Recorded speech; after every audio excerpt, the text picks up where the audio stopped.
이월? 너 이혼하면 누가 데려갈 줄 알아? 30 넘어서 쫓겨난 여자가 우리 집 나가면 굶어 죽기 딱 좋지.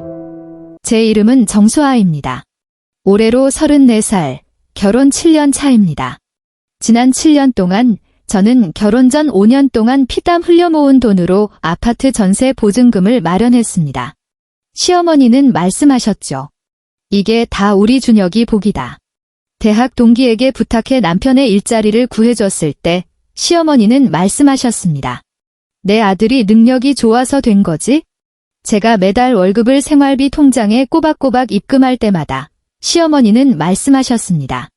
며느리가 돈 벌어서 집안 건사하는 건 당연한 이치다. 그래서 저는 무엇을 얻었을까요? 바람난 남편, 저를 무료 파출부 취급하는 시어머니, 그리고 빈손으로 나가라고 적힌 이혼 서류 한 장이 전부입니다. 하지만 그들은 모르는 게 있습니다. 그 아파트, 명의는 제 결혼 전 이름으로 되어 있다는 것을요. 남편이 다니는 그 직장, 추천인단에 적힌 이름도 바로 접니다. 그들이 강씨 집안의 모든 것이라고 착각하는 것들은 사실 처음부터 끝까지 정수아의 모든 것이었습니다. 오늘 저는 제 것을 단 1원도 남기지 않고 전부 되찾으려 합니다. 본격적인 이야기를 시작하기 전에 댓글로 여러분이 어느 지역에서 듣고 계신지 알려주세요. 좋아요와 구독도 잊지 마시고요. 채널이 성장하는 데 큰 힘이 되어 여러분께 더 흥미진진한 이야기를 들려드릴 수 있습니다. 그건 7년 전 4월의 일이었습니다. 그날 오후 3시 17분 마포구 홍대입구역 근처에 있는 그 카페에 들어섰을 때가 생생합니다. 가게 안 에어컨은 낮게 깔린 웅웅거리는 소리를 끊임없이 내뱉고 있었죠. 마치 회사 탕비실 구석에 있는 5년 된 낡은 냉장고가 여름만 되면 숨이 넘어가듯 거칠게 몰아쉬는 소리 같았습니다. 저는 입구에 서서 고개를 숙여 만남 어플의 대화창을 확인했습니다. 회색 스웨터에 검은 뿔테 안경이라는 문구를 확인하고 고개를 들어가게 안을 훑었죠. 구석자리에 한 남자가 앉아 있었습니다. 회색 스웨터, 검은 뿔테 안경. 그는 고개를 푹 숙인 채 휴대폰을 들여다보고 있었는데 어깨가 잔뜩 움츠러들어 있어 마치 스스로를 더 작게 보이려고 애쓰는 사람처럼 보였습니다. 그쪽으로 걸어가면서 보니 스웨터 소매 끝단에는 자잘한 보풀이 하얗게 일어난 게 보였습니다. 너무 여러 번 빨았지만 참아버리지 못해 계속 입은 옷에서나 볼 수 있는 그런 흔적이었죠. 저기, 혹시 강준혁 씨 되세요? 그가 고개를 들었고 저는 그의 얼굴을 마주했습니다. 평범했습니다. 아주 평범했죠? 서울 거리를 걷다 보면 수없이 스쳐 지나가 기억조차 남지 않을 인파 속에 묻혀버릴 법한 그런 얼굴이었습니다. 하지만 저를 보는 순간 그의 눈이 반짝 빛나더니 이내 자신의 기대감에 스스로 놀라기라도 한 듯 급격히 빛을 잃었습니다.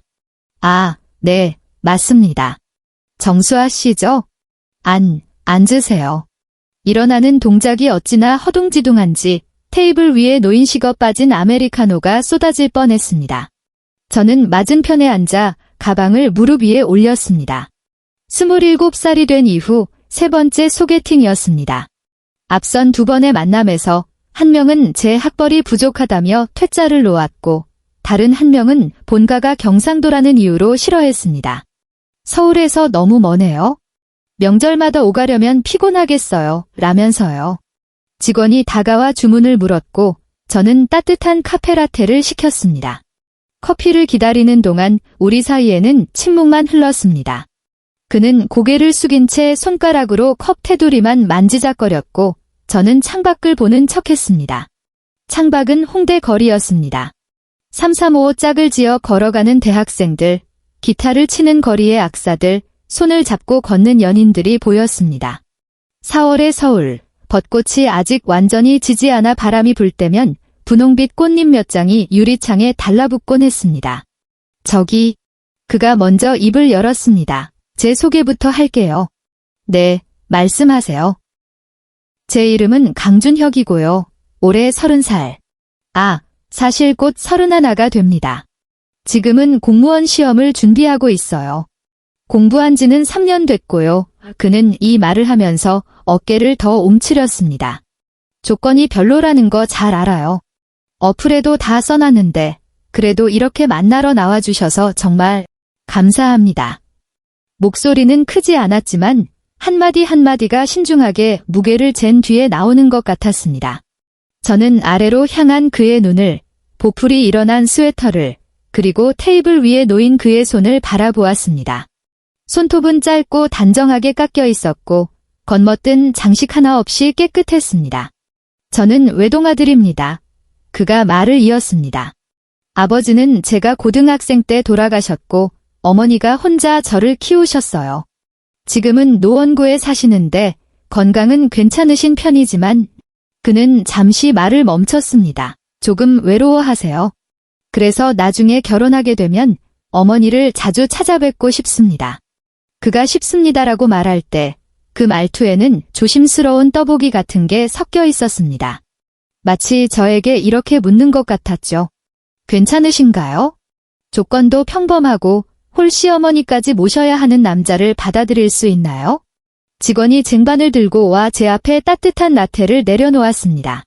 저는 작은 스푼으로 커피를 천천히 저으며 갈색 액체 위로 작은 소용돌이가 이는 것을 지켜보았습니다. 저는 정수아라고 해요. 27이고 광고회사에서 카피라이터로 일하고 있어요. 고향은 경상남도 창원인데 대학 졸업하고 쭉 서울에 있었어요. 부모님은 고향에 계시고요. 저는 제 기본 정보를 마치 업무 보고하듯 담담하게 읊었습니다. 저도 특별한 조건을 바라는 건 아니에요. 제가 말했습니다. 그저 성실하게 사는 사람, 그거면 돼요. 성실이라는 단어가 제 입에서 나왔을 때 그의 눈이 다시 한번 반짝였습니다. 노력하겠습니다. 그가 말했습니다. 아까보다 목소리에 힘이 들어갔습니다. 정말 열심히 살게요. 공무원 합격만 하면 다 좋아질 겁니다. 공무원이 월급은 많지 않아도 안정적이잖아요. 연금도 나오고 나중에 수아 씨한테 안정적인 생활을 줄 수 있을 겁니다. 그가 줄 수 있을 겁니다라고 말할 때 귀끝이 살짝 붉어지는 게 보였습니다. 그날 오후 창문을 통해 비스듬히 들어온 햇살이 그의 옆얼굴에 내려앉아 그 평범한 얼굴에 따뜻한 황금빛 테두리를 입혀주었습니다. 저는 보풀이 인 그의 스웨터를 보며 저희 아빠가 입던 비슷한 옷을 떠올렸습니다. 10년 넘게 입어서 엄마가 몇 번이나 버리려 했던 걸 아빠가 쓰레기통에서 다시 주워오곤 하셨죠. 가난이 몸에 배서 버리질 못해 엄마는 늘 그렇게 핀잔을 주셨습니다. 우리 다음에 또 만날 수 있을까요? 그가 물었습니다. 목소리에는 긴장감이 역력했습니다. 저는 커피잔을 들어 한 모금 마셨습니다. 라테는 이제 뜨겁지 않았습니다. 적당히 미지근해서 마시기 딱 좋았죠.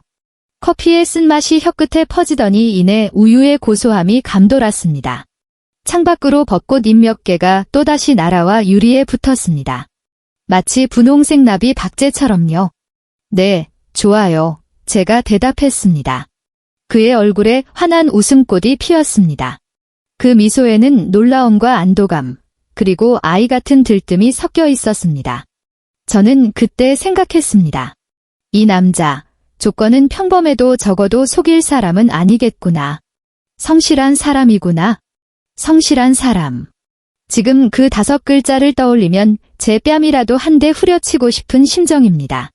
시어머니 댁에 처음 간 건 그해 여름이었습니다. 교제한 지 반년쯤 지났을 때 강준혁 씨가 어머니께서 저를 보고 싶어 하신다고 했습니다. 계속 물어보셔 그는 미안한 듯 말했습니다. 어떤 참한 아가씨가 나랑 만나는지 궁금하시대. 시어머니는 노원구의 낡은 아파트 4층에 살고 계셨습니다. 80년대에 지어진 서민 아파트였는데 외벽 타일은 비바람에 씻겨 칙칙한 회색빛을 띠고 있었고 복도의 센서 등은 절반이 고장난 상태였습니다. 엘리베이터는 없었습니다. 1층부터 계단을 걸어 올라가야 했는데 경사가 가파른 시멘트 계단은 모서리가 닳아 둥글둥글해져서 디딜 때마다 미끄러질까봐 조마조마했습니다. 엄마가 다리가 불편하신데 강준혁 씨가 앞서 걸으며 말했습니다. 사시던 데가 편하다고 이사를 안 가시네. 그리고 1층보다 4층이 싸니까. 저는 아무 말 없이 그의 뒤를 따라 한 계단 한 계단 올랐습니다. 여름의 복도는 후덥지근하고 눅눅했습니다. 정체를 알 수 없는 냄새들이 뒤섞여 있었죠.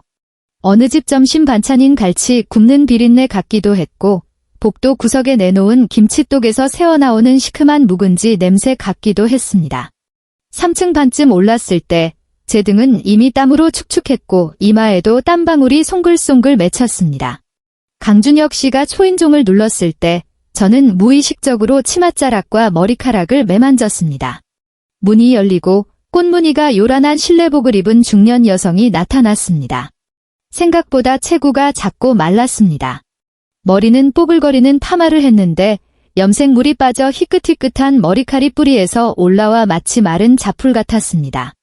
얼굴에는 주름이 깊게 패여 있었는데 특히 코 옆에서 입가로 이어지는 팔자주름이 유독 깊어 얼굴 전체가 흘러내리는 듯한 인상이었습니다. 아이고, 우리 며느리 왔는가. 입을 떼자마자 들리는 목소리는 예상보다 날카로웠고 말꼬리가 올라가는 억양도 보통 사람들보다 과장되어 있었습니다. 그녀는 양손을 뻗어 제 팔을 덥석 잡더니 안으로 잡아 끌었습니다. 어서 와요. 어서 와. 밖이 많이 덥지? 얼른 들어와서 앉아요. 손이 거칠었습니다. 손가락 마디가 울퉁불퉁 튀어나온 게 평생 험한 일을 해온 흔적이 역력했습니다. 저는 그녀에게 이끌려 현관에 들어섰습니다. 신발을 벗고 올라서려는데 가장 먼저 눈에 들어온 건 현관을 가득 메운 신발 더미였습니다.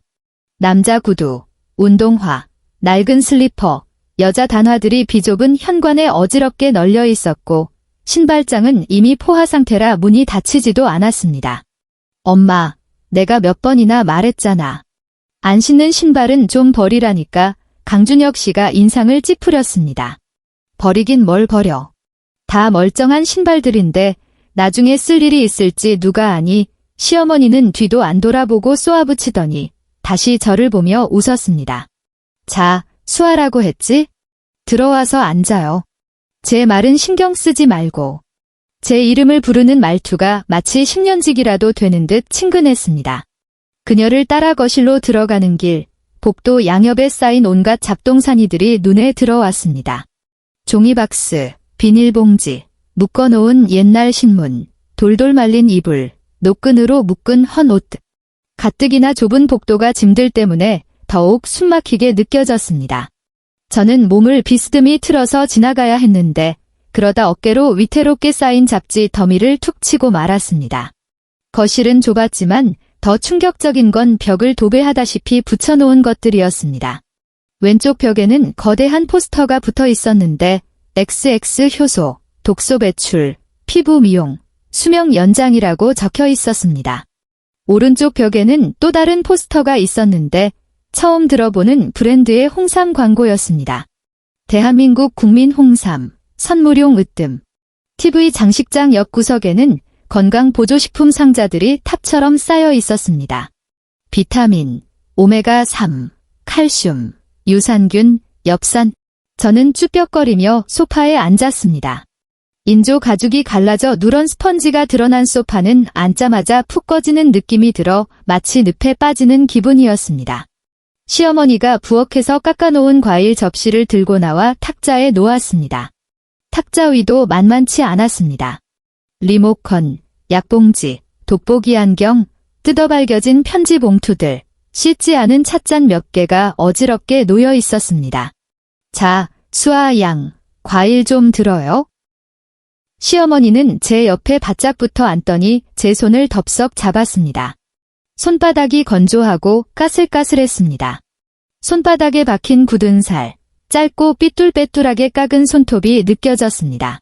수아 양, 입을 뗀 그녀의 목소리가 갑자기 물기 어린 톤으로 변하더니 눈가가 붉어지기 시작했습니다. 아가씨는 모를 거야? 내가 혼자서 우리 준혁이 키우느라 얼마나 고생했는지. 잡은 손에 힘이 들어가는 게 느껴졌습니다. 마치 무언가를 확인받으려는 듯 했습니다. 준혁이 아빠가 일찍 갔잖아. 그때 준혁이가 겨우 고등학생이었는데 여자 혼자 몸으로 배운 것도 없고 온갖 허드렛일 하면서 제 공부시켰어.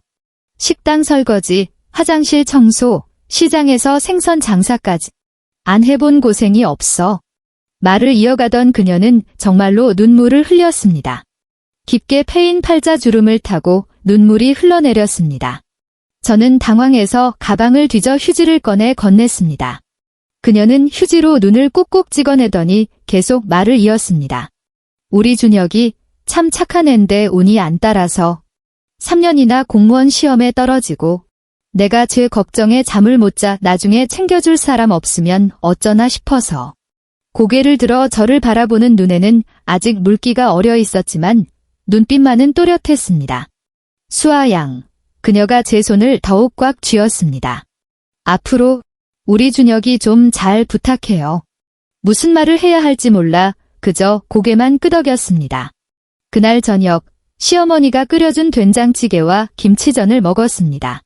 찌개는 소금물처럼 짰고 김치전은 가장자리가 까맣게 타 있었지만 저는 꾸역꾸역 다 먹었습니다. 밥을 먹는 내내 시어머니는 쉬지 않고 말씀하셨습니다. 준혁이가 어릴 때 얼마나 순했는지, 옆집 아들은 얼마나 불효자인지, 요즘 젊은 것들은 어른을 공경할 줄 모른다는 둥. 강준혁 씨는 옆에서 묵묵히 밥만 퍼 넣다가 가끔 덤마, 밥 먹는데 그만 좀 해우 하고 거들 뿐이었습니다. 그럼 시어머니는 당장 목소리를 높였죠. 내가 뭐 틀린 말 했니? 며느리 될 사람이랑 오순도순 얘기 좀 하겠다는데? 그러고는 저를 돌아보며 웃으셨는데 그 미소에는 당시 제가 이해할 수 없었던 묘한 의미가 담겨 있었습니다. 수아 양, 내 말이 맞지? 저는 어색하게 웃으며 고개를 끄덕일 수밖에 없었습니다. 그 아파트를 나선 건 밤 9시가 넘어서였습니다. 계단을 내려오는데 여전히 센서등은 반만 들어왔고 저는 벽을 짚어가며 어둠 속을 걸어 내려왔습니다. 시멘트 계단에 신발굽이 닿을 때마다 텅 빈 소리가 울려 마치 어둠 속에서 누군가 뒤따라오는 것 같았습니다. 현관문을 나서자마자 깊게 숨을 들이마셨습니다. 여름 밤 공기는 덥고 습했지만 그 잡동산이 가득한 아파트 안보다는 훨씬 상쾌했습니다. 강준혁 씨가 옆에서 조심스레 물었습니다. 어때? 우리 엄마? 말씀이 좀 많으시지? 저는 어둠 속에 묻혀 윤곽만 보이는 그의 얼굴을 바라보았습니다. 아니에요. 제가 말했습니다. 어머니 참 좋으신 분 같아. 그 말에 그는 가슴을 짓누르던 돌덩이라도 내려놓은 듯 어깨 힘을 뺐습니다. 고마워, 수아 씨. 저는 대답 없이 버스 정류장을 향해 걸었습니다. 편의점을 지나칠 때 유리창 너머로 쏟아지는 환한 불빛에 제 모습이 비쳤습니다. 오늘을 위해 새로 산 원피스를 입고 2시간 동안 공들여 화장을 하고 미용실에서 드라이까지 받은 27살의 여자. 그저 남자친구 어머니에게 잘 보이고 싶어서. 지금 생각해보면 그때의 저는 정말이지 멍청하기 짝이 없었습니다. 결혼은 그해 겨울에 했습니다. 식은 간소하게 치렀습니다. 하객을 많이 부르지 않아 강남의 평범한 웨딩홀에서 20테이블 정도만 예약했죠. 창원에서 KTX를 타고 올라오신 부모님은 시댁에 보낼 예단을 챙겨오셨습니다.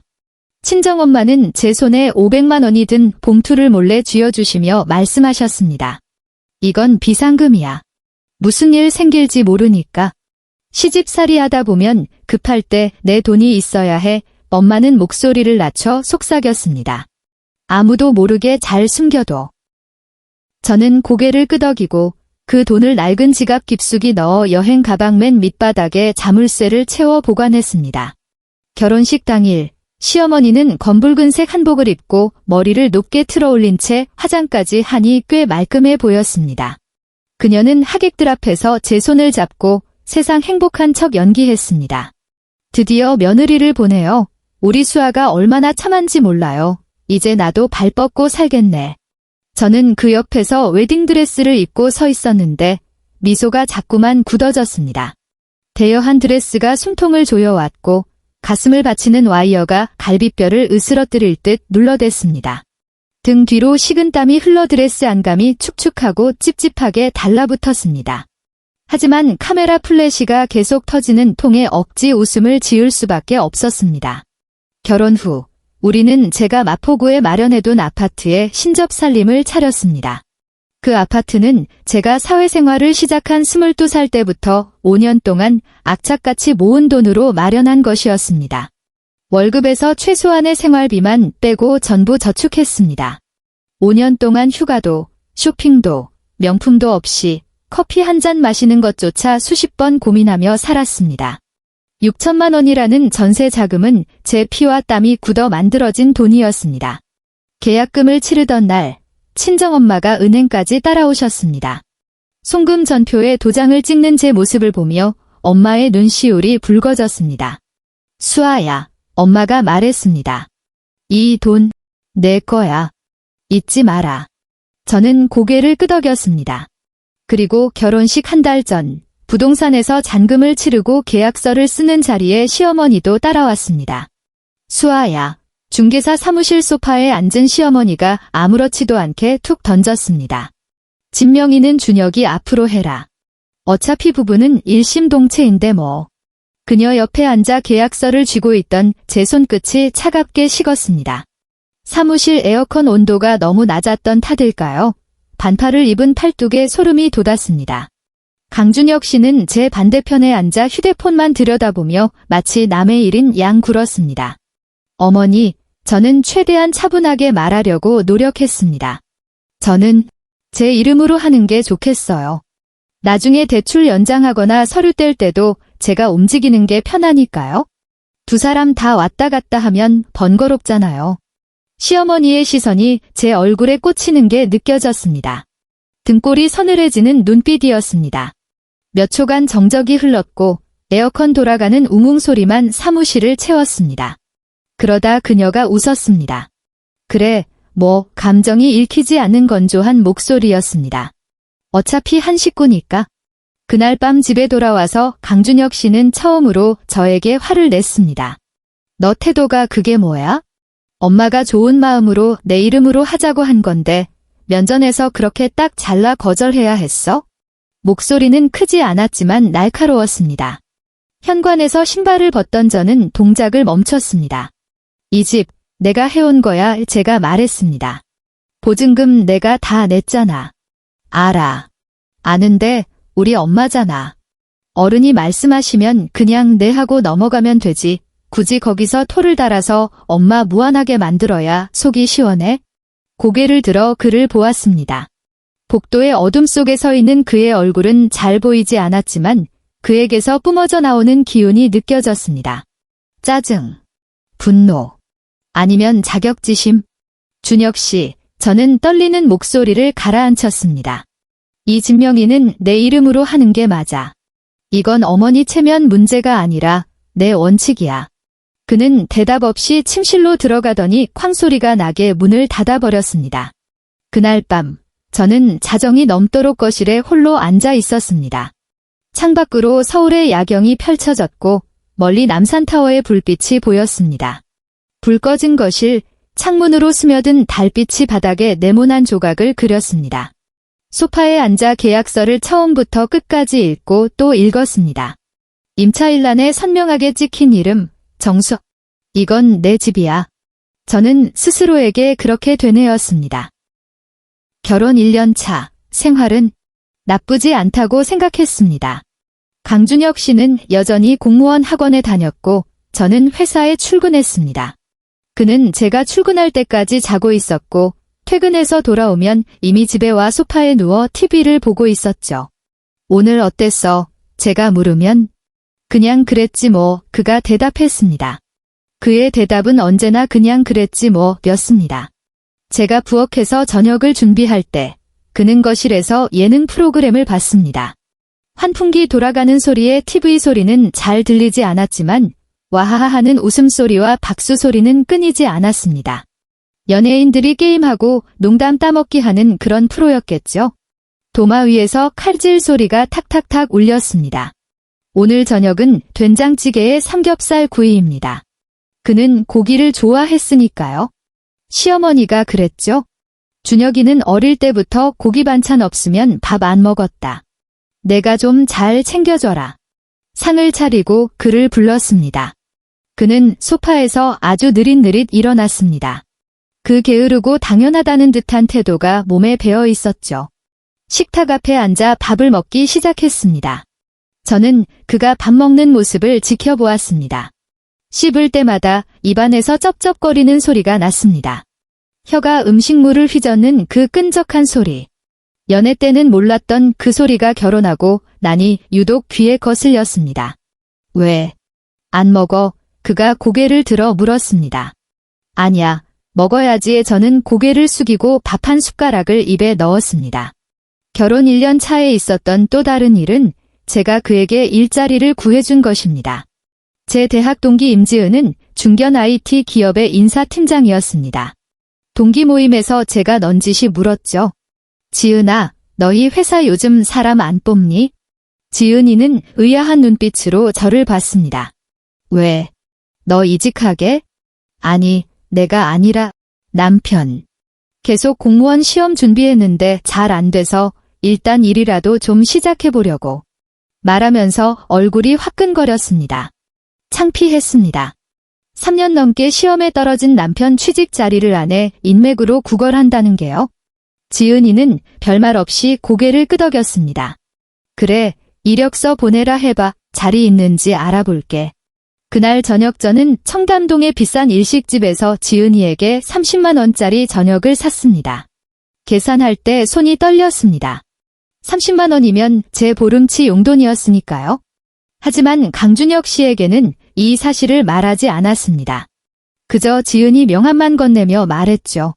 내 친구가 인사팀에 있는데 한번 지원해보래. 명함을 받아든 그의 얼굴에 화색이 돌았습니다. 한 달 뒤, 그는 합격 통보를 받았습니다. 출근이 확정된 날, 그는 집에 돌아와 처음으로 저를 먼저 안아주었습니다. 여보, 감격에 겨운 목소리였습니다. 고마워, 진짜 고마워. 그의 가슴에 얼굴을 묻자 익숙한 섬유 유연제 냄새가 났습니다. 꽉 끌어안은 그의 가슴에서 쿵쿵쿵 심장이 빠르게 뛰는 게 느껴졌습니다. 아니야, 잘 됐네. 그 순간 저는 생각했습니다. 어쩌면 이제 다 괜찮아질지도 모른다고요? 얼마나 순진한 착각이었는지요. 결혼 2년 차, 시어머니가 저희 집으로 들어왔습니다. 시어머니가 오시던 날은 토요일이었고 저는 야근 중이었습니다. 강준혁 씨 혼자 노원구에 가서 그 많은 짐을 싣고 왔습니다. 퇴근하고 현관문을 여는데 입구부터 숨이 턱 막혔습니다. 현관 바닥이 온통 신발로 뒤덮여 있었거든요. 시어머니의 낡은 단화, 털신, 10년은 신은 듯한 가죽 샌들. 저는 현관에 서서 그 신발들을 내려다보며 몇 초간 멍하니 있었습니다. 수아 왔니? 거실에서 시어머니 목소리가 들렸습니다. 얼른 들어와서 밥 먹어라. 저는 슬리퍼를 신었습니다. 시어머니가 사다 놓으신 분홍색 토끼 얼굴이 달린 털 슬리퍼였습니다. 제 나이 28, 이런 걸 신을 나이는 지났는데 말이죠. 하지만 발을 쑤셔 넣고 거실로 들어갔습니다. 시어머니는 소파에 앉아 TV 채널을 돌리고 계셨습니다. 볼륨을 얼마나 크게 해놨는지 귀가 따가울 정도였습니다. 화면 속에서는 고부 갈등을 다루는 재연 프로그램이 나오고 있었고 사회자가 핏대를 세우며 며느리의 도리를 따지고 있었습니다. 앉아라. 이 시어머니는 뒤도 안 돌아보고 말했습니다. 식탁에는 된장찌개, 김치볶음, 제육볶음, 콩나물 무침이 차려져 있었습니다. 제가 평소에 하던 반찬과 다를 게 없었지만 양이 엄청나게 많았습니다. 준혁 씨는요? 서재에서 핸드폰 한다. 가서 불러와. 가방을 내려놓고 서재로 갔습니다. 강준혁 씨는 소파 베드에 누워 스마트폰을 보고 있었습니다. 화면에 푸른 빛이 얼굴을 비추고 있었고 뭔가 재미있는 걸 보는지 눈을 떼지 못했습니다. 밥 먹어. 잠깐만. 그는 쳐다보지도 않았습니다. 문가에 서서 10여 초를 기다렸지만 미동도 없기에 저는 돌아서서 식탁으로 갔습니다. 시어머니는 이미 밥을 푸고 계셨습니다. 아들 밥그릇에는 고봉밥을 퍼담고 본인 밥그릇에는 반 공기, 그리고 빈 밥그릇 하나를 제 쪽으로 툭 밀었습니다. 너는 알아서 퍼라. 저는 밥솥에서 밥을 퍼 담았습니다. 밥을 먹는 내내 시어머니의 잔소리가 배경음악처럼 깔렸습니다. 수아야, 너는 매일 이렇게 늦니? 요즘 회사에 큰 프로젝트가 있어서요. 여자 몸 상한다. 일 너무 악착같이 하지 마라. 나중에 애 들어서려면 몸 관리해야지. 제육볶음 한 점을 입에 넣었습니다. 짰습니다. 혀가 아릴 정도로 짰습니다. 참, 시어머니가 불쑥 물었습니다. 너희 결혼한 지 1년 넘었는데 왜 아직 소식이 없니? 씹던 동작을 멈췄습니다. 몸에 문제 있는 거 아니니 시어머니의 미간이 좁혀졌습니다. 병원 가서 검사 좀 받아봐라. 내가 아는 용한 한의원이 있는데 거기 약 먹으면 직방이라더라. 엄마, 강준혁 씨가 그제야 입을 열었습니다.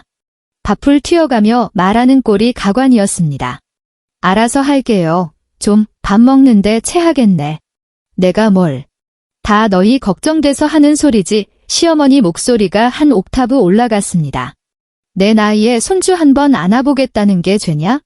아, 알았어요. 알았어. 남편은 대충 대꾸하고 다시 국그릇에 코를 박았습니다. 그가 씹을 때마다 들리는 쩝쩝 소리가 시어머니의 날카로운 목소리와 섞여 역겨움을 불러일으켰습니다. 잘 먹었습니다. 저는 숟가락을 놓고 일어났습니다. 벌써 밥을 세 모이만큼 먹네. 시어머니가 혀를 찼습니다. 그러니까 애가 안 들어서지? 비쩍 말라서 복이 없어. 복이. 저는 등을 돌려 싱크대로 향했습니다. 물을 틀었습니다. 쏴 쏟아지는 물소리로 뒤에서 들리는 말들을 지워버렸습니다. 그릇이 깨질 정도로 벅벅 문질러 닦았습니다. 손마디가 하얗게 질릴 때까지 힘을 주어서요. 시어머니가 들어오고 나서 제 삶은 완전히 바뀌었습니다.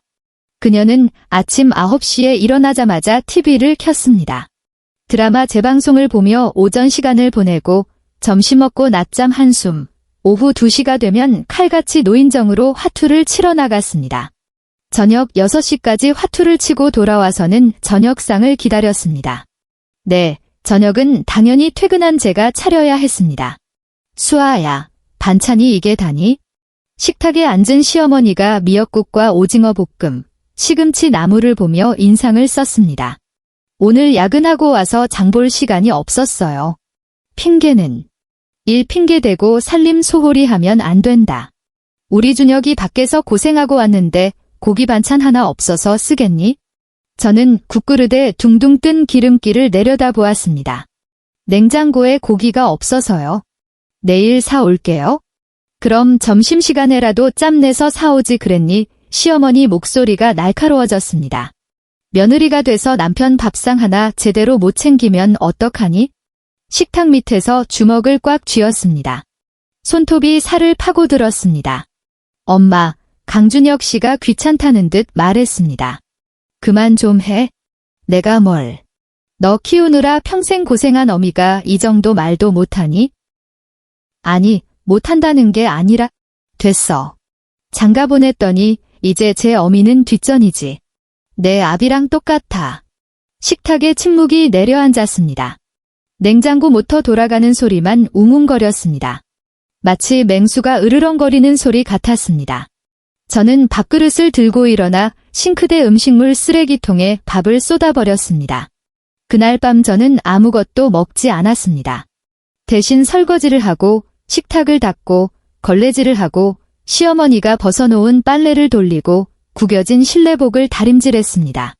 모든 집안일을 마치고 화장실 문을 잠갔습니다. 세면대 물을 틀어놓고 변기 옆에 쭈그리고 앉았습니다. 쏟아지는 물소리에 제 울음소리가 묻히도록요. 입술을 깨물며 소리를 삼켰습니다. 손바닥으로 얼굴을 감싸자 뜨거운 눈물이 손가락 사이로 흘러내렸습니다. 얼마나 울었는지 모릅니다. 5분, 10분. 물은 계속해서 사아 흘러내리며 제 비참함을 하수구로 쓸어내렸습니다. 화장실을 나왔을 때 거실은 텅 비어 있었습니다. 안방에서는 남편의 코 골기 소리가, 작은 방에서는 시어머니의 스마트폰에서 흘러나오는 트로트 영상 소리가 들렸습니다. 어두운 복도에 서서 제 손을 내려다보았습니다. 물에 불어 쭈글쭈글해진 손우독한 세제 때문에 거칠어진 손. 이게 누구의 손일까요? 정수아의 손인가요? 22살, 서울에서 성공하겠다고 다짐하던 그 당당했던 여자의 손이 맞나요? 저는 어둠 속에 한참을 서 있었습니다. 결혼 3년 차, 시어머니의 돈 요구가 노골적으로 변했습니다. 처음엔 푼돈이었습니다. 수아야, 준혁이 사촌 동생 결혼한단다. 축의금 좀 해라. 50만 원만. 보냈습니다. 수아야, 친구가 좋은 건강식품 추천해주더라. 너 임신하는데도 좋대. 80만 원인데 한 세트 사다오. 보냈습니다. 수아야, 미용실 개업 행사한다는데 파마 좀 해야겠다. 15만 원만. 보냈습니다. 가족이니까 같이 사니까 그럴 수 있다고 생각했습니다. 하지만 시간이 지날수록 제 월급의 절반이 시어머니 주머니로 들어간다는 걸 깨달았습니다. 그럼 강준혁 씨는요? 준혁 씨, 월급 통장 어디 있어? 어느 날 밤 제가 물었습니다. 침대에서 폰을 보던 그가 흠칫했습니다. 엄마한테 있어 아무렇지도 않게 대답하더군요. 뭐라고? 엄마가 관리해 주신대. 평생 알뜰하게 사신 분이라 재테크 잘하시잖아. 엄마한테 맡기는 게 마음 편해. 침대맡에 서서 그의 등을 내려다 보았습니다. 목 늘어난 회색 티셔츠, 겨드랑이 부분이 누렇게 변색된 그 옷. 그럼 생활비는? 매달 얼마씩 주시는데? 그가 못 들은 척했습니다. 대출이자, 관리비, 식비. 당신 몫으로 얼마 내놓냐고. 그가 몸을 돌려 저를 쳐다봤습니다. 뻔뻔한 얼굴이었습니다. 내 월급 있잖아. 그리고 엄마가 집안일도 도와주시는데 그게 내 몫이지 뭐. 기가 찼습니다. 거실에서는 시어머니가 틀어놓은 TV 소리가 문틈으로 새어 들어왔습니다. 웅얼거리는 소음이 신경을 긁어댔습니다. 그래, 알았어. 저는 불을 끄고 누워 등을 돌렸습니다. 어둠 속에서 눈을 뜨고 계산기를 두드렸습니다. 매달 대출 원리금 120만 원, 내 돈. 관리비, 공과금 20만 원, 내 돈. 식비, 생활용품 100만 원, 내 돈. 시어머니 용돈 및 잡비 50에서 100만 원, 내 돈. 제 월급 실수령액 350만 원 남는 게 없었습니다. 이 아파트는 내가 샀고, 대출도 내가 갚고, 명의도 내 것인데.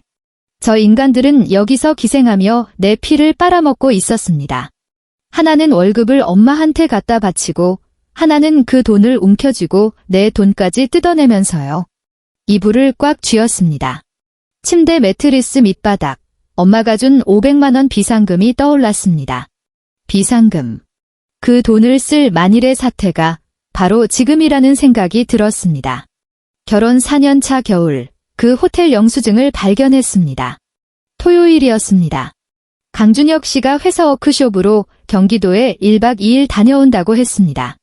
그가 떠나기 전 짐 챙기는 걸 도와주다가 현관에 걸린 그의 패딩 점퍼를 확인했습니다. 주머니에 뭐 빠진 건 없나 습관적으로 손을 넣었죠. 손끝에 종이 조각이 닿았습니다. 꺼내보니 영수증이었습니다. 열전사지라 글씨가 흐릿했지만 내용은 식별할 수 있었습니다. XX 호텔. 체크인 XX월 XX1. 객실 타입 커플 테마룸 금액 15만 8천 원.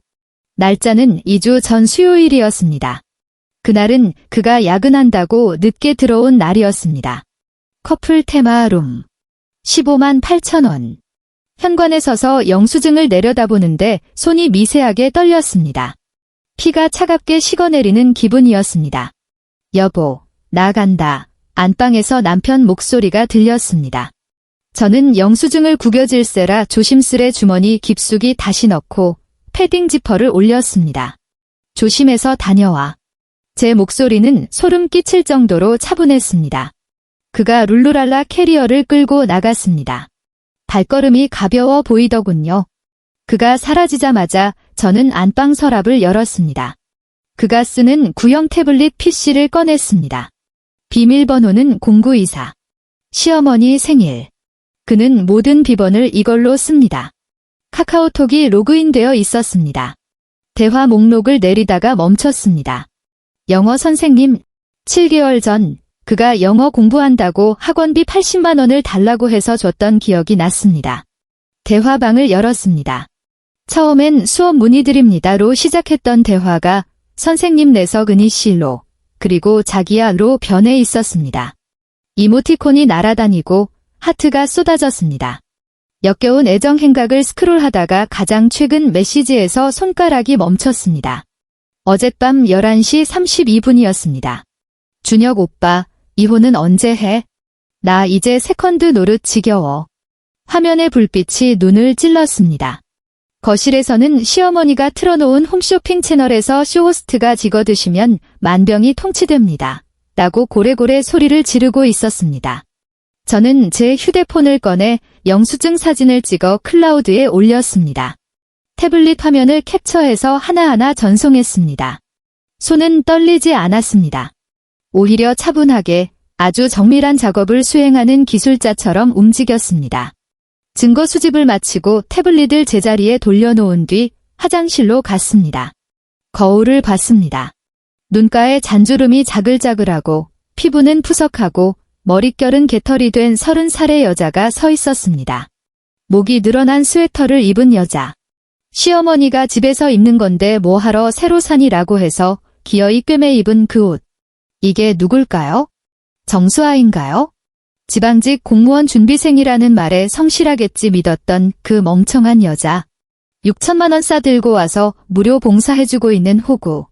거울 속의 여자가 저를 빤히 쳐다보고 있었습니다. 그리고 그 순간 저는 결심했습니다. 거울 속의 여자는 대답이 없었습니다. 그저 메마른 눈으로 저를 빤히 쳐다볼 뿐이었죠. 눈물은 없었습니다. 그 대신 지금껏 한 번도 본 적 없는 차가운 광기만이 서려 있었습니다. 그날 밤 저는 뜬 눈으로 밤을 지새웠습니다. 옆자리는 비어 있었습니다. 강준혁 씨는 소위 워크숍을 갔으니까요. 시어머니 방에서는 간간히 코 고는 소리와 알아들을 수 없는 잠꼬대 소리가 들려왔습니다. 어둠 속에 누워 저는 앞으로 어떻게 해야 할지 생각했습니다. 이혼. 하지만 이 아파트 대출이 아직 끝나지 않았습니다. 3년이 남았죠. 등기부 등본상 명의는 제 것이지만 대출금의 일부를 결혼 생활 중에 상환했기 때문에 법적으로는 재산 분할 대상이 될 수도 있었습니다. 상간 소송. 증거는 확보했습니다. 하지만 그 다음은요? 남편을 빈털터리로 내쫓을 수 있을까요? 그는 애초에 내쫓을 재산이랄 게 없었습니다. 월급 통장은 시어머니가 쥐고 있고 그동안 얼마나 모았는지 알 길이 없었죠. 설령 모은 돈이 있다 해도 시어머니가 저에게 단돈 1원이라도 내줄 리 만무했습니다. 침대에 누운 제 머리는 마치 고성능 컴퓨터처럼 빠르게 돌아갔습니다. 그러다 한 가지 사실이 떠올랐습니다. 3년. 대출 만기까지 딱 3년 남았습니다. 3년 뒤면 이 집은 온전히 100% 제 것이 됩니다. 은행 빚도 없고 법적인 분쟁의 소지도 없는 완벽한 제 재산이 되는 겁니다. 3년. 그까짓 거 3년만 버티면 됩니다. 창밖이 서서히 밝아오기 시작했습니다. 커튼 틈으로 스며든 새벽빛이 방바닥을 조금씩 잠식해 들어왔습니다. 새로운 날이 밝았습니다. 저는 침대에서 일어나 화장실로 가서 세수를 하고 양치를 했습니다. 그리고 부엌으로 가서 시어머니의 아침상을 차렸습니다. 그녀는 죽을 좋아했습니다. 반찬으로는 짭짤한 장조림과 짠지를 곁들여야 했죠. 죽은 묽게 쑤어야 했습니다. 치아가 좋지 않으시니까요. 장조림 달걀은 잘게 썰어야 했습니다. 직접 쪼개 드시는 걸 싫어하시거든요. 짠지는 꼭 그 초록색 작은 접시에 담아야 했습니다. 노원구에서부터 가져온 손때 묻은 물건이라나요. 저는 이 모든 과정을 능숙하게 그리고 아주 평온한 표정으로 해냈습니다. 일어난 시어머니가 부엌으로 들어와 식탁을 훑어보며 말했습니다. 오늘은 죽 농도가 괜찮네. 어제처럼 묵지 않고. 네, 어머니 이제가 대답했습니다. 결혼 4년 차의 지극히 평범한 아침이었습니다. 태양은 어김없이 떠올랐고 저는 여느 때처럼 밥을 하고 출근하고 퇴근하고 다시 밥을 하고 설거지를 하고 빨래를 개고 걸레질을 했습니다. 겉으로 보기엔 모든 것이 예전과 똑같았습니다. 단 하나 제 마음가짐만 달라졌다는 것만 빼고요. 그렇게 또다시 3년을 버텼습니다.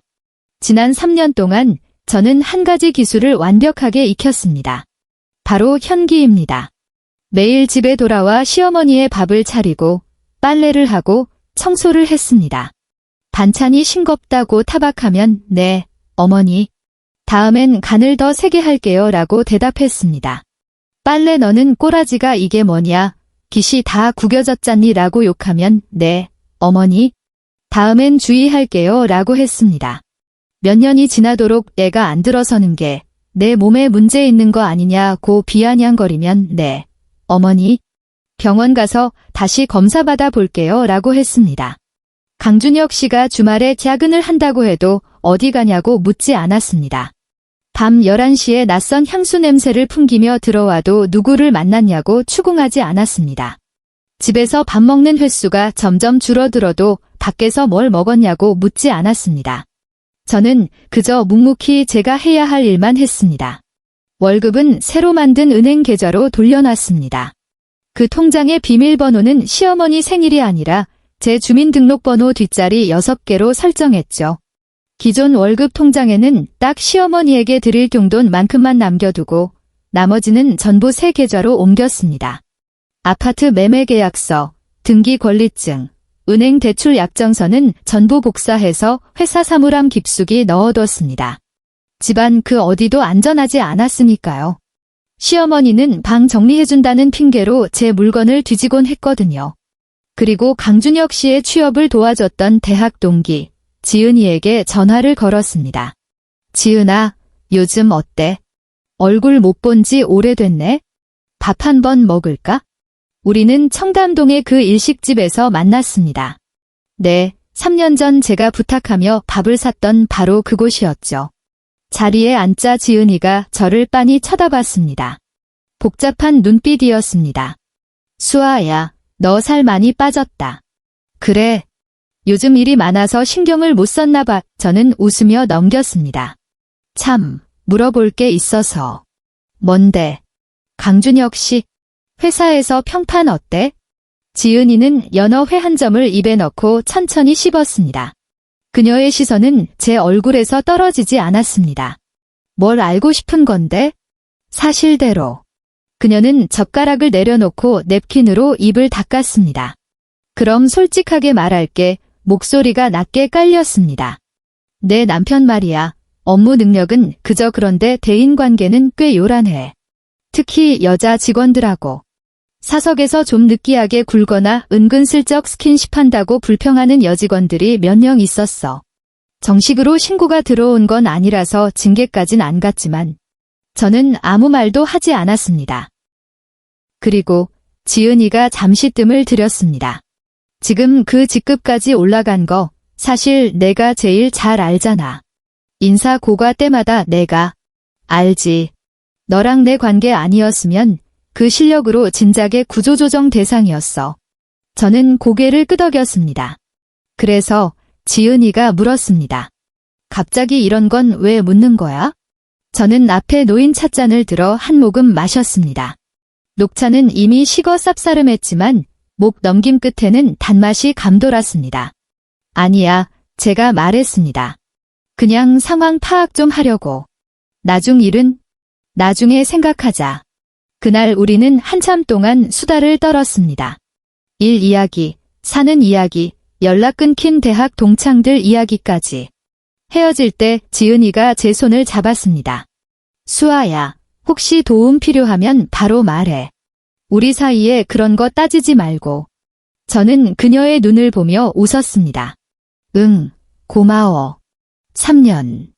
길다면 길고, 짧다면 짧은 시간이었습니다. 매일 아침 눈을 뜨면 가장 먼저 하는 일은 마음속으로 날짜를 세는 것이었습니다. 남은 날짜를요.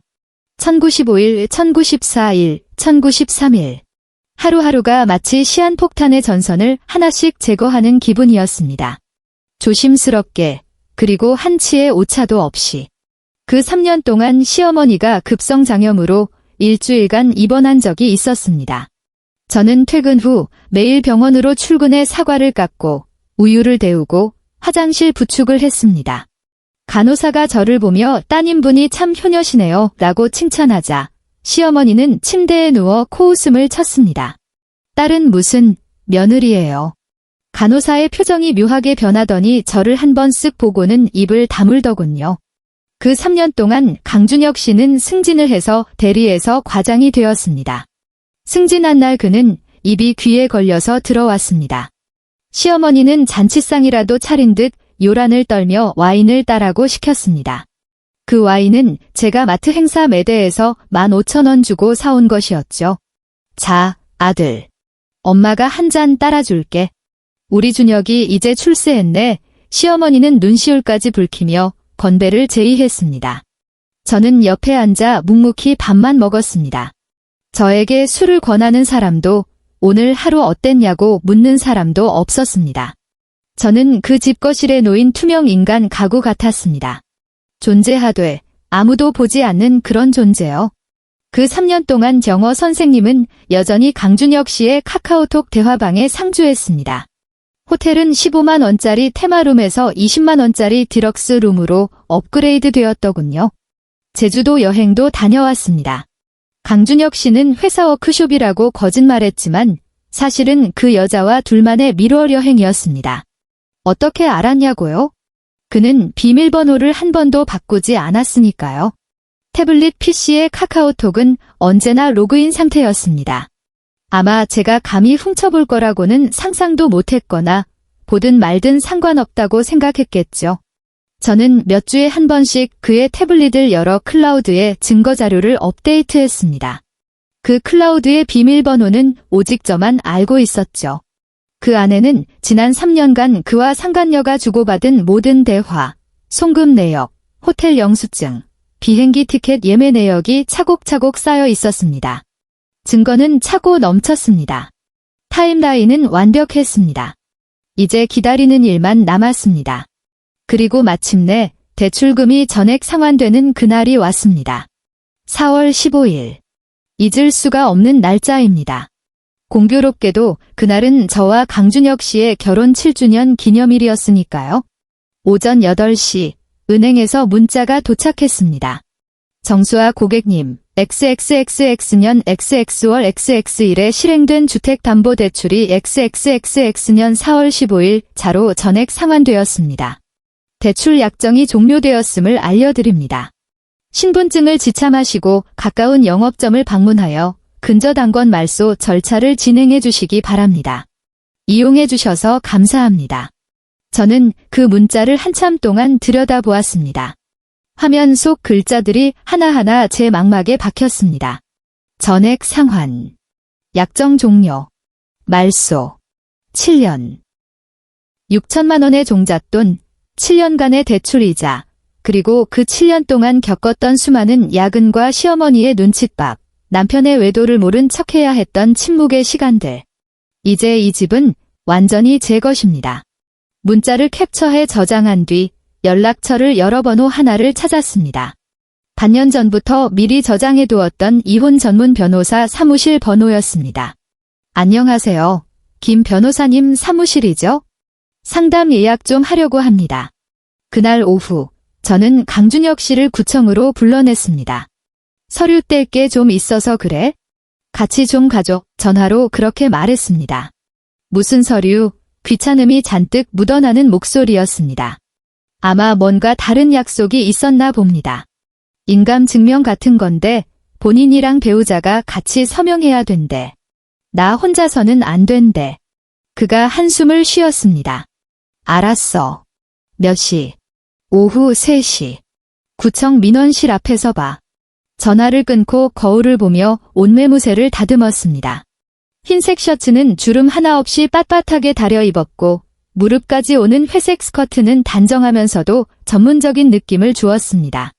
머리는 깔끔하게 올려 묶어 목덜미를 드러냈고 귀에는 대학 졸업 선물로 스스로에게 사줬던 진주 귀걸이를 했습니다.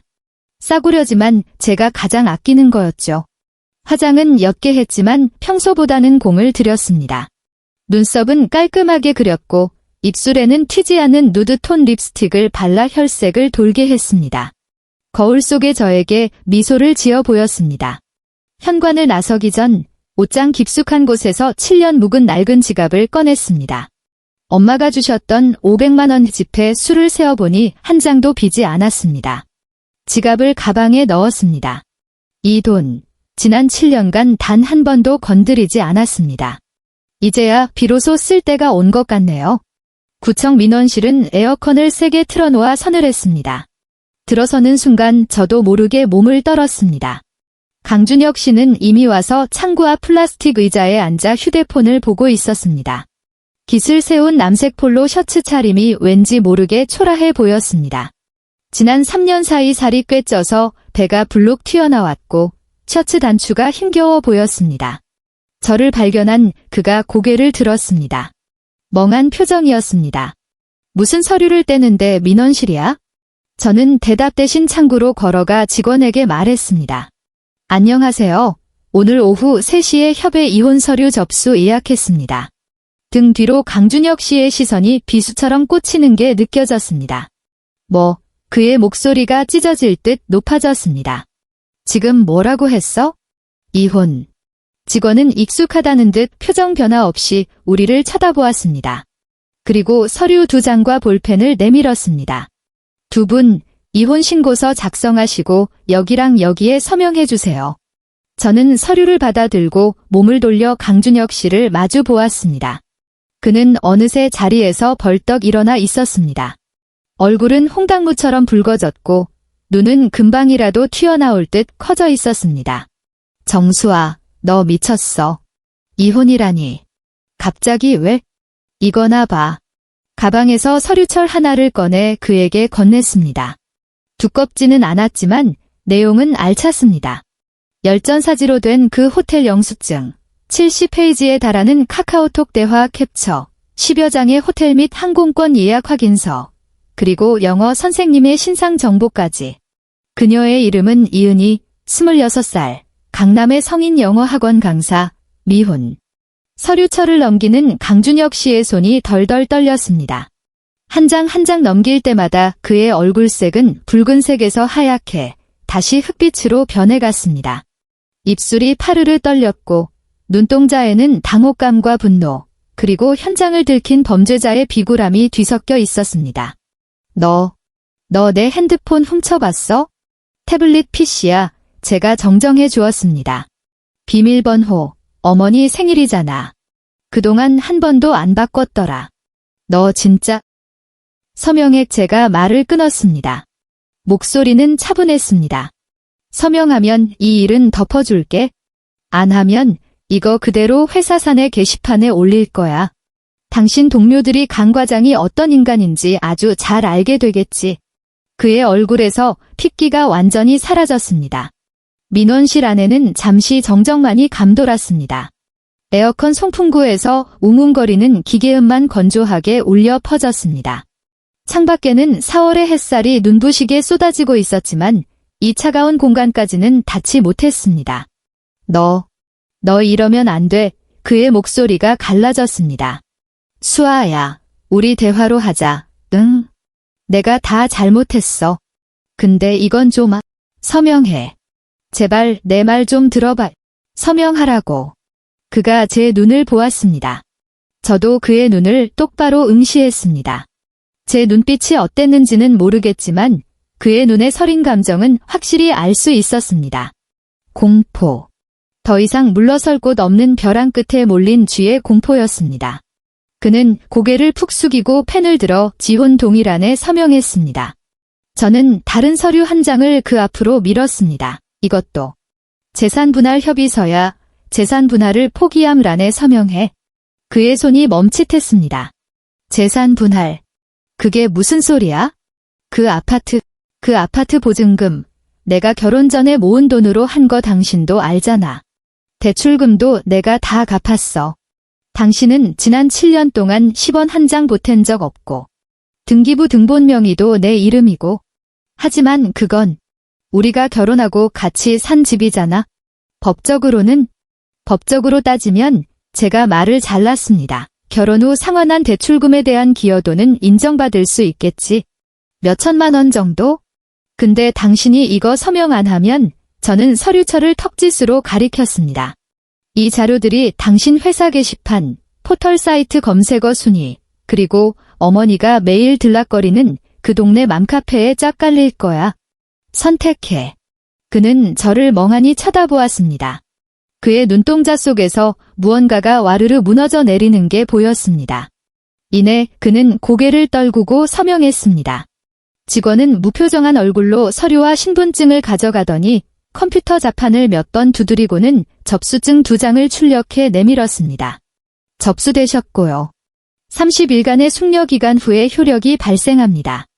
이해 없으시면 여기 확인증 받아 가세요. 저는 제 몫의 확인증을 반으로 접어 가방에 넣었습니다. 자리에서 일어나 밖으로 걸어 나가는 동안 저는 뒤를 돌아보지 않았습니다. 등 뒤에서 강준혁 씨의 쉰 목소리가 들려왔습니다. 울먹임이 섞여 있었습니다. 수아야, 수아야. 잠깐만, 제발. 저는 멈추지 않았습니다. 구청 정문을 나서는 순간 4월의 햇살이 얼굴 위로 쏟아졌습니다. 따뜻했고 봄꽃 향기가 실려왔습니다. 계단 위에 서서 깊게 숨을 들이마셨습니다. 길거리 고기 굽는 냄새, 자동차 매연 냄새, 그리고 어디선가 날아온 벚꽃 향기. 서울의 하늘을 올려다보았습니다. 지난 7년 만에 처음으로 하늘이 이렇게 파랗고 높고 광활하다는 걸 깨달았습니다. 구청을 나온 저는 집으로 가지 않고 지은이를 찾아갔습니다. 우리는 그녀의 회사 근처 카페에서 만났습니다. 7년 전 강준혁 씨와 처음 만났던 바로 그 카페였습니다. 입구의 통유리 창은 새 것으로 바뀌었고 인테리어도 달라졌지만 에어컨 실외기에 웅웅거리는 소음만은 여전했습니다. 지은이는 저를 보자마자 눈빛으로 물었습니다. 끝냈어. 응, 끝냈어에 저는 커피를 한 모금 마셨습니다. 부탁 하나만 더 하자. 말해. 강준혁 씨 뒤 봐주는 거 이제 안 해도 돼. 지은이가 고개를 끄덕였습니다. 표정 변화는 없었지만 눈꼬리가 살짝 올라갔습니다. 나도 진작 그러고 싶었어. 내 말만 기다리고 있었다. 그리고 제가 그녀를 똑바로 쳐다봤습니다. 혹시 회사에서 그 사람 약점 잡힌 거 없어? 지은이의 입가에 의미심장한 미소가 번졌습니다. 그녀는 가방에서 서류 봉투 하나를 꺼내 테이블 위로 밀었습니다. 이거 지난달 건이야. 이 그녀가 말했습니다. 부산 출장 갔을 때 영수증인데 교통비랑 숙박비를 2인 기준으로 청구했더라고. 근데 확인해보니 그 출장 혼자 가는 거였어. 나머지 한 명은 누구였을까? 굳이 맞춰보지 않아도 알 수 있었습니다. 호텔 투숙 기록 조회해봤더니 지은이가 말을 이었습니다. 이은이라는 여자랑 같은 방 썼더라. 그래서 허위 영수증 청구 및 횡령으로 징계해고 절차 밟을 수 있어. 이 정도면 퇴직금은커녕 위로금도 없이 바로 자를 수 있는 사유야. 그녀의 미소가 더 짙어졌습니다. 내가 몇 주 전부터 이 자료 묵히고 있었거든. 오늘을 위해서. 저는 서류 봉투를 내려다보다가 다시 지은이를 보았습니다. 고마워. 고맙긴 그녀가 커피 잔을 들어 올렸습니다. 나도 그 자식 꼴 보기 싫었어. 인사 고과 때마다 억지로 점수 챙겨주느라 속이 얼마나 뒤집어졌는데. 이제야 속이 다 시원하네. 그날 저녁, 저는 회사 근처 편의점에 혼자 앉아 컵라면을 먹었습니다. 돈이 없어서가 아니라 그냥 먹고 싶어서였습니다. 면발은 조금 불었고 김치에 시큼하고 매운맛이 혀끝에서 목구멍까지 알싸하게 퍼졌습니다. 편의점 플라스틱 의자에 앉아 유리창 너머로 바쁘게 지나가는 사람들을 구경하며 국물까지 남김없이 다 마셨습니다. 다 먹고 나서 입을 닫고 일어나 쓰레기를 버렸습니다. 그리고 휴대폰을 꺼내 부동산 중개인에게 문자를 보냈습니다. 안녕하세요. 마포구 아파트 매물 내놓으려고 합니다. 언제 방문 가능하세요? 아파트 단지에 도착했을 때는 이미 저녁 8시가 넘은 시각이었습니다. 동 입구에 누군가 서 있는 게 보였습니다. 촌스러운 꽃무늬 실내복, 헝클어진 머리, 손에 들린 검은 비닐봉지. 시어머니였습니다. 저를 발견한 그녀의 눈빛이 맹수처럼 번뜩였습니다. 그녀는 비틀거리는 걸음으로 저에게 돌진해 왔습니다. 마치 귀신에라도 시인 사람처럼요. 이 천하의 나쁜 년. 그녀가 손에 들고 있던 비닐봉지를 제 머리 위로 휘둘렀습니다. 봉지가 터지면서 굵은 소금이 쏟아져 내렸습니다. 하얗고 딱딱한 알갱이들이 마치 폭설처럼 제 온몸을 강타했습니다. 소금 알갱이가 눈에 들어가 따가웠습니다. 입술에 닿은 소금은 쓰고 짰습니다. 머리카락 사이사이로 소금이 파고들어 사그락거리는 소리를 냈습니다. 감히 내 아들이랑 이혼을 해? 이 재수 없는 년. 남편 잡아먹을 여우 같은 년. 당장 내 집에서 나가. 시어머니의 목소리는 밤 공기를 찢을 듯 날카로웠고 칠판을 손톱으로 긁는 듯 소름 끼쳤습니다. 저는 눈을 감고 천천히, 아주 천천히 머리카락에 묻은 소금을 털어냈습니다. 손가락 사이로 소금이 떨어져 나갔습니다. 셔츠깃 속으로 들어간 소금 알갱이가 피부에 닿아 차갑고 까슬거렸습니다. 눈을 뜨고 시어머니를 바라보았습니다. 그녀는 씩씩거리고 있었습니다. 가슴이 격렬하게 오르내렸고 분노로 얼굴이 일그러져 있었습니다. 늘어진 실내복 목덜미 사이로 앙상한 쇄골과 붉어진 핏줄이 보였습니다. 머리는 산발이었고 흰머리가 삐죽삐죽 솟아 있었습니다. 많이 늙어 보였습니다. 7년 전 제가 처음 봤을 때보다 훨씬 더 초라하고 늙어 있었습니다.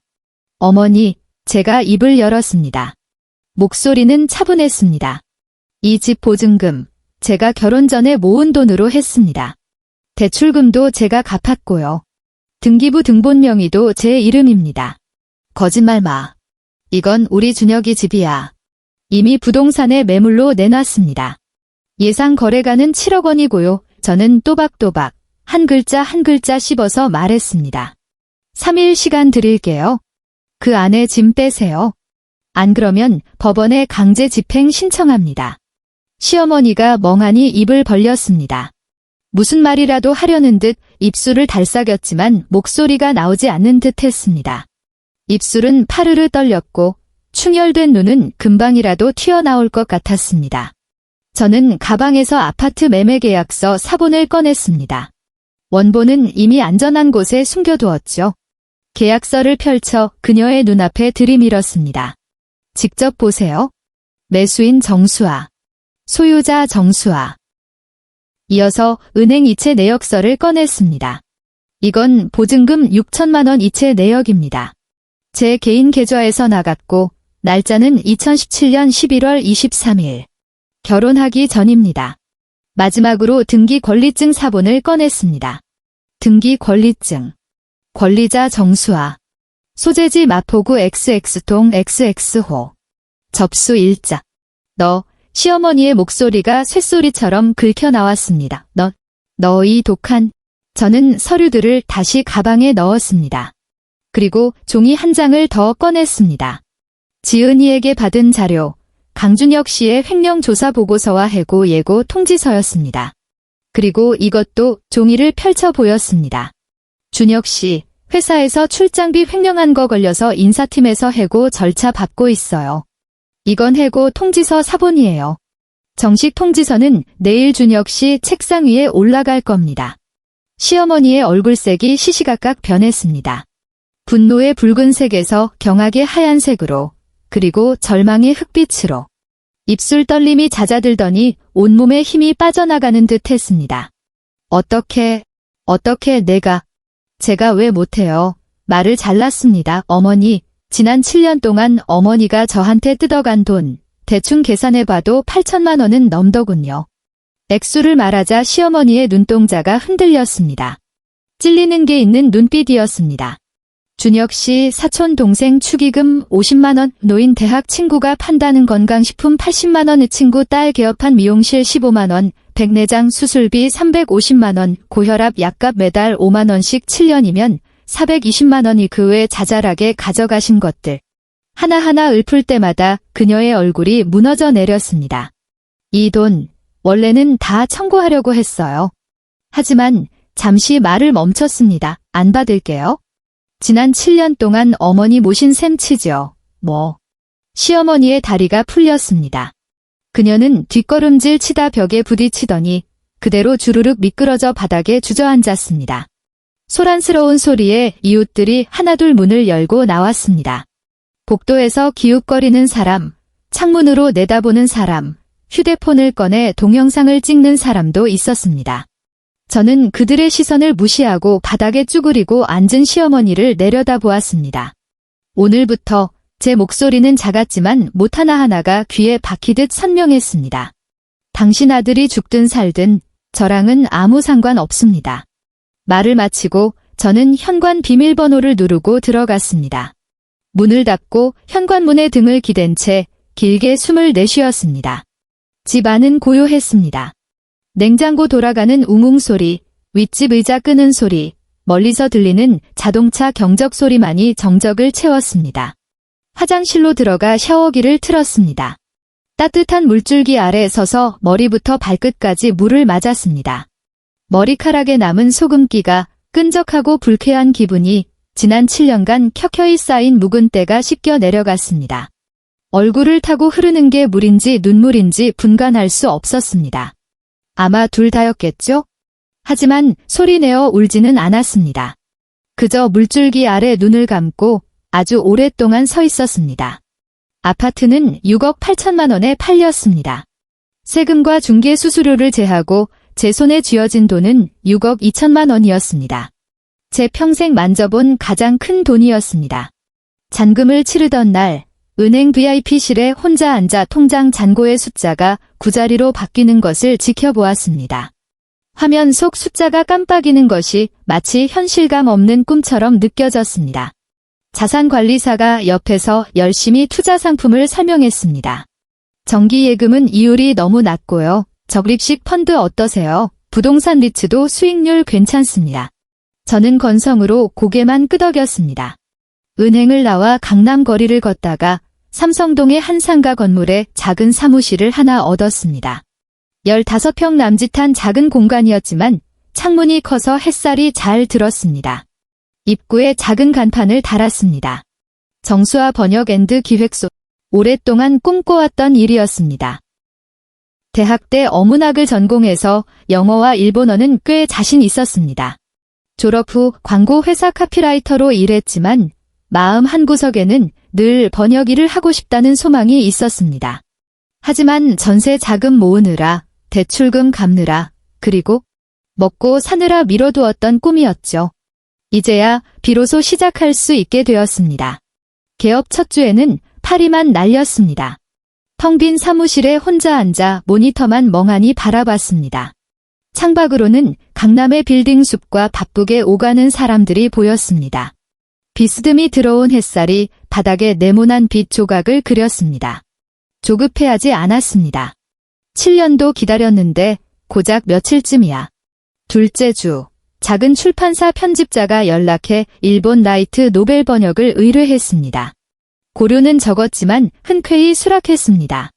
셋째 주, 여행 잡지사에서 제주도 특집 기사 기획을 제안했습니다. 직접 가서 취재하고 글 쓰고 사진까지 찍는 조건이었습니다. 원고료는 높지 않았지만 왕복 항공권과 숙박을 지원해 준다기에 덥석 물었습니다. 제주도로 떠나던 날 서울에는 부슬비가 내리고 있었습니다. 비행기가 이륙하고 창밖을 내려다보니 회색빛 서울이 점점 작아져 구름 속으로 사라졌습니다. 1시간 반 후 비행기가 제주도에 착륙했습니다. 공항 문을 나서는 순간 짭조름한 바다 냄새가 훅 끼쳐왔습니다. 하늘은 파랬습니다. 서울에서는 한 번도 본 적 없는 티끌 하나 없이 투명하고 시린 파란색이었습니다. 공항 게이트 앞에 서서 깊게 숨을 들이마셨습니다. 바다 내음, 풀향기, 그리고 말로 설명할 수 없는 자유의 냄새가 섞여 있었습니다. 며칠 동안 사진을 원 없이 찍었습니다. 쪽빛 바다, 노란 유채꽃밭, 구멍 숭숭 뚫린 현무암 돌담, 길거리에서 파는 흑돼지 꼬치구이, 저녁 노을에 붉게 물든 하늘까지. 하루는 잡지사와 동행한 사진작가가 제 업무용 프로필 사진을 찍어주겠다고 했습니다. 기사에 넣을 거라고요? 저기 바다 배경으로 서보세요. 네, 거기 좋아요. 바다를 등지고 섰지만 어떤 표정을 지어야 할지 어색했습니다. 웃어보세요. 자연스럽게. 어색하게 입꼬리를 올렸습니다. 셔터 소리가 찰칵 울렸습니다.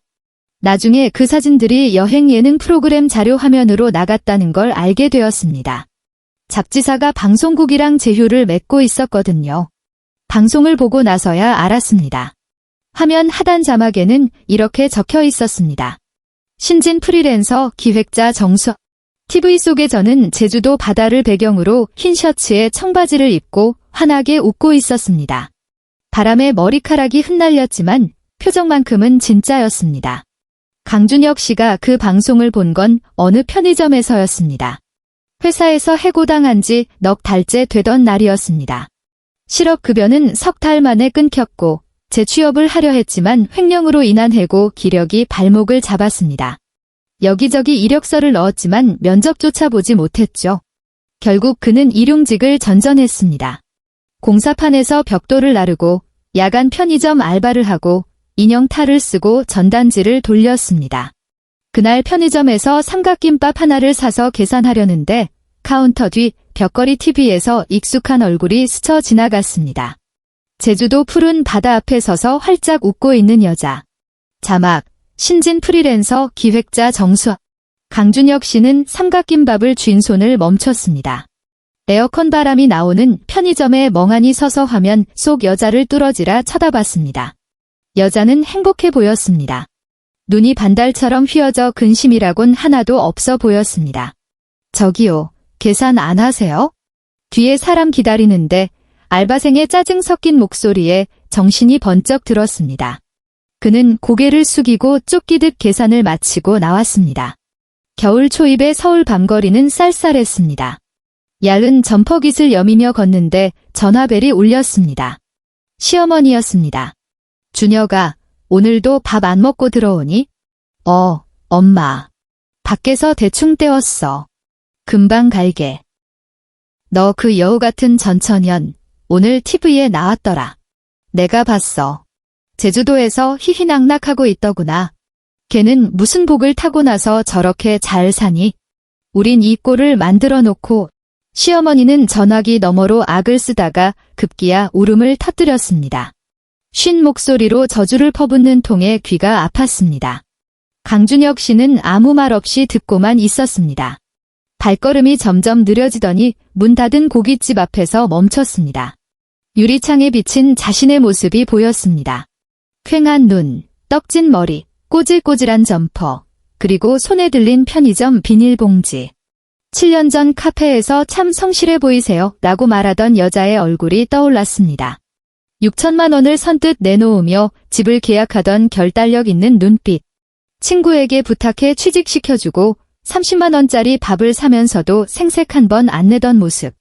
퇴근 후 파김치가 되어서도 저녁상을 차리고 설거지를 하고 걸레질을 하던 뒷모습. 화장실 물 틀어놓고 울던 소리. 그리고 구청에서 이혼 서류에 서명하라고 내밀던 그 차갑고 건조한 눈빛. 준혁아, 내 말 듣고 있니? 시어머니의 비명 같은 목소리가 들렸습니다. 그는 전화를 끊어버렸습니다. 고깃집 앞 계단에 쭈그리고 앉아 비닐봉지에서 삼각김밥을 꺼냈습니다. 포장지를 벗겨 한 입 빼어 물었습니다. 밥알은 차갑고 딱딱했고 속에 든 참치 마요네즈는 아무 맛도 나지 않았습니다. 그래도 꾸역꾸역 목구멍으로 밀어 넣었습니다. 오늘 하루 종일 먹은 게 이것뿐이었으니까요. 그 경호 선생님은 어떻게 됐냐고요?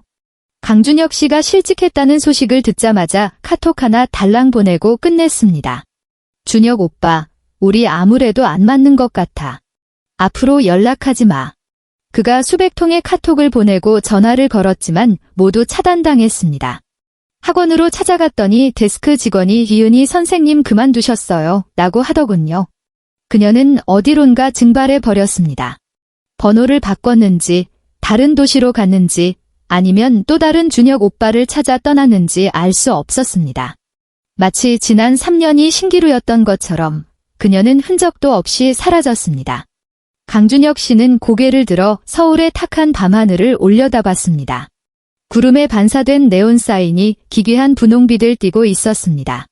주머니에서 구겨진 담뱃갑을 꺼내 한 대 물었습니다. 깊게 빨아들이자 매캐한 연기가 폐부 깊숙이 들어왔다 나갔습니다. 연기는 허공으로 흩어졌습니다.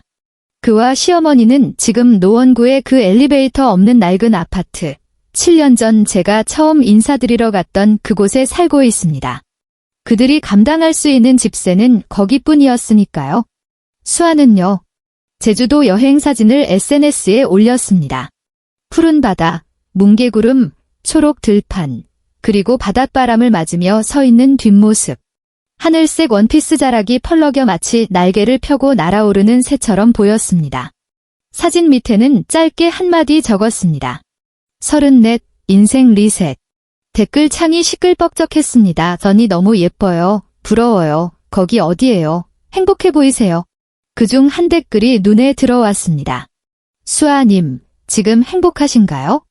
그녀는 잠시 생각하다가 웃는 이모티콘 하나를 답글로 달았습니다. 그게 다였습니다. 휴대폰을 끄고 창밖을 내다보았습니다. 사무실 통유리 너머로 강남대로가 내려다 보였습니다. 해가 지고 있었습니다. 빌딩 숲 사이로 붉은 노을이 번지고 거리에는 가로등이 하나둘 켜지기 시작했습니다.